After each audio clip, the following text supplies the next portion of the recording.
आईसाठी बघा नारळ पाणी आज फ्रेश आम्ही फोडलाय नारळ. माझ्या आईला नारळ पाणी सुद्धा खूप आवडतं. ओम श्री महालक्ष्मीच विघ्ने विष्णू पत्नीच धीमहि तन्नो लक्ष्मी प्रचोदया. आई फुल दे.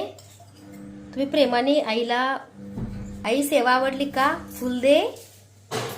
तुम्ही महालक्ष्मी आईला जेव्हा सेवा होते तेव्हा स्वामी महालक्ष्मी आईला हक्काने फुल मागत जा. कारण आपण एवढा वेळ आपल्या गुरुशी, आपल्या भगवंताशी एकनिष्ठ बसलेलो असतो. तर आपला भगवंत सुद्धा आपला भाव, आपली श्रद्धा, भक्ती बघत असतो.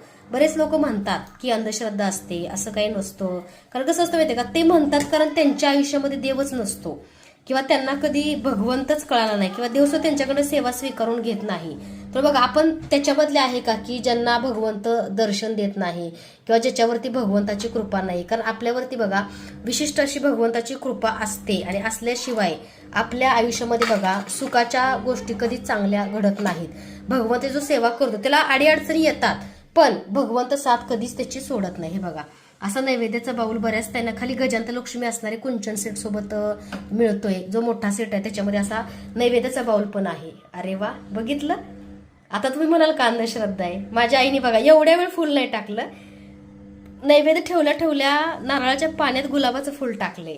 म्हणजे आईची महिमा किती आघात आहे सांगा, आईची लीला किती आघात आहे सांगा बरं. कारण कसं असतं माहितीये का, विश्वास, श्रद्धा फार महत्वाचे. हे फुल जे आहे ते इकडं तिकडं का नाही पडलं, नैवेद्याच्या बरोबर बाउलमध्येच का पडलं. हा माझ्या आईचं बघा माझ्यावरती असणारं प्रेम, श्रद्धा, श्रद्धेचं आणि माझ्या भक्तीचं हे फुल आहे. आणि किती छान आईने आशीर्वाद दिलाय बघा. म्हणजे अशी माझी खूप खुश होते. आणि कोल्हापूर महालक्ष्मीची आईची सेवा करण्यासाठी तुमचं मन पवित्र असणं महत्वाचं आहे. आईची सेवा वाटते तेवढी सोपी नाहीये. कारण कसं असतं माहितीये का, ज्या ह्या दशमहाविद्यामधल्या ह्या देवी आहेत त्यांचं तेवढं पावित्र्य पाळलं गेलं पाहिजे, तेवढी तुमच्याकडून त्यांची उपासना सेवा झाली पाहिजे. उद्या तुम्ही कुंचन सेवा चालू केली किंवा उद्या सेवा चालू केली, एका रात्रीत तुम्हाला देव प्रसन्न नाही होत.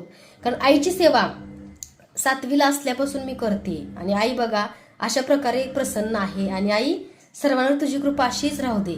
आणि आईने बघा नारळ पाण्याचा नैवेद्य ग्रहण केलाय. तुम्ही आईला नैवेद्यामध्ये खीर दाखवू शकताय, नारळ पाणी दाखवू शकताय, तुम्ही मखाने ठेवू शकताय, शेवळ्याची खीर दाखवू शकताय.